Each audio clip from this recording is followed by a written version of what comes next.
has 2 thumbs, no time, is a complete mess, and needs to sew together a block. This girl. Hey friends, welcome back to my channel. My name is Becca, and in today's video, we are going to take a look at the fat quarters that Cotton Cut sent to me in this month's box. I can't talk. And I'm going to show you how to put together block number 7 for the 2025 quilt along. Now, I want to let you know that this is a really simple block, so the tutorial video is going to be really easy. And honestly, by looking at this, you can probably figure out what to do without the pattern if you've been sewing for a little while. But there is a free download on my website.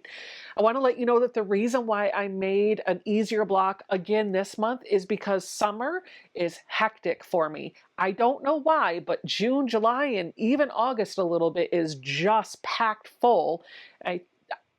I'm guessing that's going to be the same for you too. So I wanted to make some blocks that were quick and easy sews so that you don't fall too far behind over the summer, or if you have to put this on the shelf and come back to it later, you don't feel overwhelmed with how complicated and intricate the blocks are over the summer months. Don't worry, when the weather gets a little bit cooler, we'll do a few more intricate blocks that are still fun and still easy. All right, let's dive into the fabric and the tutorial. So this is an example of where sometimes when you only see a little bit of the fabric, you don't think you're going to love it. And then you pull it out and you open it up and you see what the actual fabric looks like. And all of a sudden, you're kind of not hating it. There are still some in here that I'm not a huge fan of, like this one, but there are others in here that I was actually pleasantly surprised by, like this one. The block this month is going to be super simple because I'm busy and ain't nobody got time for complicated. So I know I only need 2 fabrics from this pile to pick. So I'm keeping my eye out as I'm flipping through these fat quarters to find 2 fabrics that I like that will work together for this month's block. The last 4 in here are actually batiks, because no box sent to me from Cotton Cuts would be complete without batik fabric. So here is my 12th fat quarter. About 3 yards equivalent of fabric, and I only really need scrap, so I'm going to have plenty to play with later. Let's see what we're going to use. I think I'm going to go with the 2 purples because my friend Mary is visiting me. This will be a good reminder of her visit here, and purple is her favorite color. Isn't that right, Mary? Right, Becca. Okay, so for this month's block, you can see we're only going to use 2 different fabrics. I've illustrated this in the pattern as a gray and a yellow so that I could have some maximum contrast for visibility. But from each of those fabrics, we're going to make 2 different cuts. We're going to need to make some square cuts and some rectangular cuts.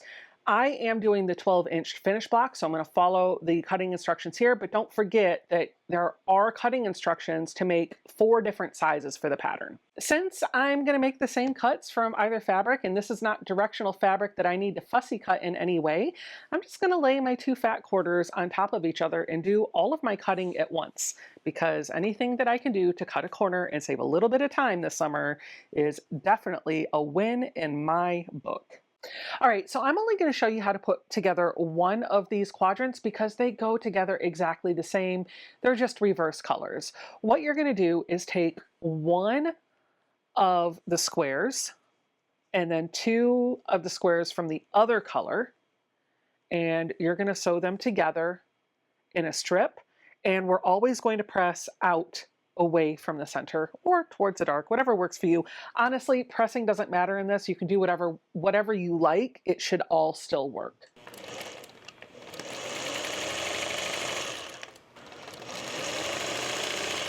After we've sewn the center together, then we're going to take our 2 rectangles that match the outsides, and we're going to put one on the top and one on the bottom. We're going to make 2 of this block and then 2 of the inverse block.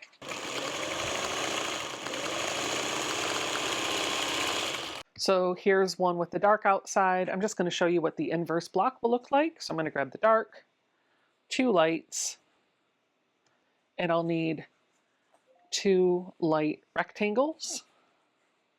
I'm going to sew all that together by building out that middle row first.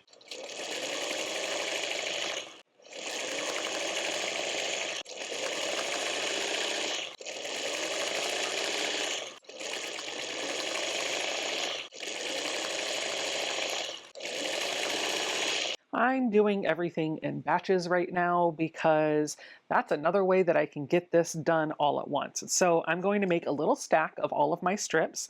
I've got my lights at the bottom, which means I need 2 lights there, and I'll need 2 lights here. And then I have my second darker block, which means I'll need a dark here and a dark there. And now I can go over to my sewing machine, take all of these seams, press everything, and then take all of these seams and press all of those, and then put my final block together.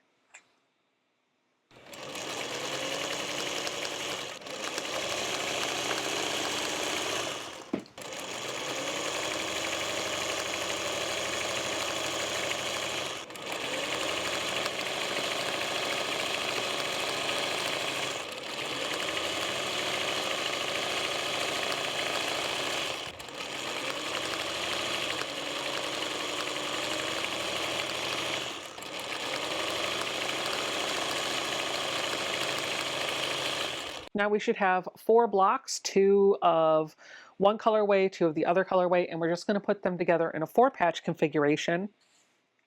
But we need to make sure that we are alternating the colors. So the color pairs should make kind of an X like that.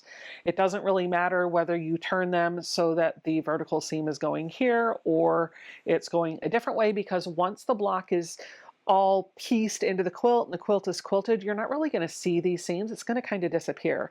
So if you want to reduce some bulk, you can just turn these a little bit. And what I've done is taken the the darker blocks and turn them so that the vertical strip is going up and down. These seams are going up and down. That's going to help reduce the bulk in this area instead of trying to put it together like this. It's a good thing we do videos because I can show you a whole lot better than sometimes I can explain it. So I'm going to sew this together, press to one side, sew this together, press to the other side, and that'll let me nest my seam right in the middle here.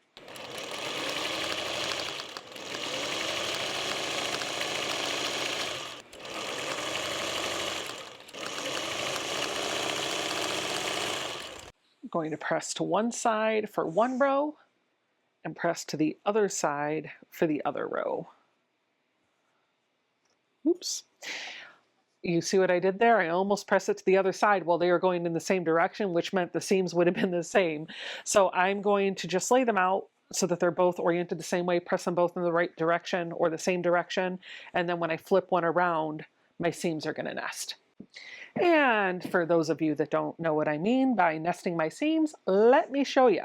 If we flip this over to the back, you can see that my seams right here are going in opposite directions. So when I put those 2 rows right sides together and I peel this back, you can kind of see that they're overlapped right now. But if I slide it over, the bulk of the seam that's going in this direction and the bulk of the seam that's going in that direction should lock right next to each other because they both have a bit of that bulk, and that bulk is going to kind of help them stay in place. So when I do that, I can kind of run the seam through my thumb and forefinger, and I can feel that this is butted right up next to each other. You don't want a gap, you don't want it stacked on top of each other, and you can peel one of them back to make sure that looks great. If it does, you can hold it and sew it, or you can pop a pin or 2 in it, or use clips or glue or staples, whatever it is that you use to hold your seams together. Feel free to do that and go take your last seam.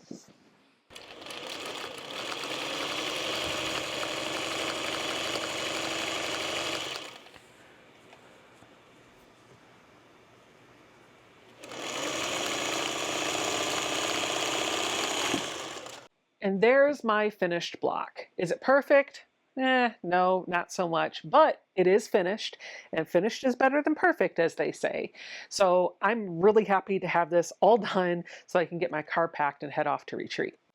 My goal here was to give you a block that was easy to sew because I know all of us can be a bit busy during summer months, and this would allow you to still keep up with the block of the month sew along for the entire year without getting too far behind. But also, there's a other method to my madness. By doing more simpler blocks over the summer months, that allows you to get caught up quickly if you are too busy to do the summer months blocks. Or maybe if you're just finding out about this quilt along right now, all of the blocks are really easy. They're fun sews, and these aren't going to be too complicated for you to get caught up.